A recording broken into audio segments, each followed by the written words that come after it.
પ્રસંગ સમયે આવીને મને પૂછે કે સ્વામી કોઈ ગૃહસ્થ આચાર્ય હોય તો એમને અમારે નમસ્કાર દંડવત કરાય કે ન કરાય? એમ કીધું કરજો,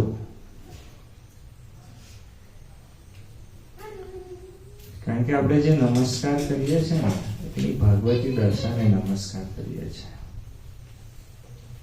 એની જે સમજણ છે એને નમસ્કાર કરીએ છીએ, એમના જ્ઞાનને નમસ્કાર કરીએ છીએ, એમની ભક્તિને નમસ્કાર કરીએ છીએ, એમના શુદ્ધ આચરણને નમસ્કાર કરીએ છીએ, એમની ગુરુ પરંપરાને નમસ્કાર કરીએ છીએ, આપણે એમના ઈષ્ટદેવને નમસ્કાર કરીએ છીએ.